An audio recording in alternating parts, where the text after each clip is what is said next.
17వ பாசுரம்.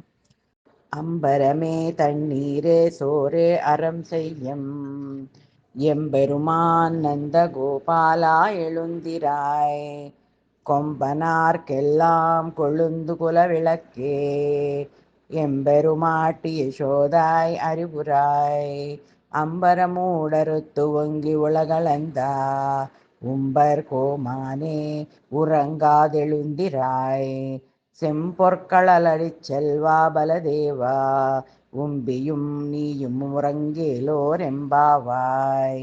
ఈ పాసురంలో నందగోపుని దానవైభవం గురించి చెప్తారు. వస్త్రం, అన్నం, నీళ్లు అనంతంగా దానం చేసిన ఓ గోపాల అని చెప్పేసి గోదాదేవి శ్రీకృష్ణుని చూసి అంటుంటుందన్నమాట. వస్త్రం ఎప్పుడండి దానం చేస్తారు? ద్రౌపదీదేవికి కదా వస్త్రాపహరణం జరిగినప్పుడు. అలాగే అన్నం, యుద్ధరంగంలో గోపాలుడికి అక్కడ అన్నం వండించి పెడతాడనమాట శ్రీకృష్ణుడు.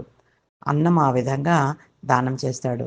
అలాగే దాహము, అక్కడ దప్పికగా అలసిపోయి ఉన్నటువంటి గుర్రాలకి మంచినీళ్లు పెట్టి వాటి దాహం తీరుస్తాడు. ఈ రకంగా వస్త్రం, అన్నం, నీళ్లు అనంతంగా దానం చేసిన ఓ గోపాల అని చెప్పేసి కృష్ణుడిని అంటుంది. అలాగే యశోదమ్మని చూసి ఇలా సంపాదిస్తుంది. ఓ యశోదమ్మ, తెలివి తెచ్చుకోమ్మా, స్త్రీలలో చిగురించినటువంటి దానివి నువ్వు, చిగురులాంటి దానివి నువ్వు అని పోలుస్తుందన్నమాట. మా వంశానికి నువ్వు మంగళ దీపం లాంటి దానివి అంటూ సంబోధిస్తుంది.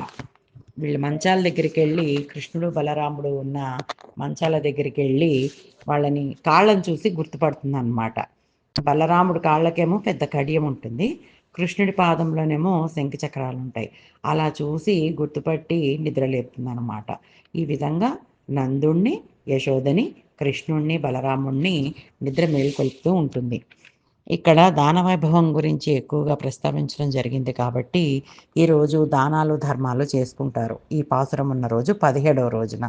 అంటే పెద్దలకి బట్టలు పెట్టుకోవడము, అట్లా ఎవరినైనా భోజనానికి పిలవటము అట్లాంటివి చేస్తూ ఉంటారు ఈ రోజున. ఈ వీడియో మీకు నచ్చినట్లయితే లైక్ చేయండి, షేర్ చేయండి, మా ఛానల్ని సబ్స్క్రైబ్ చేయండి.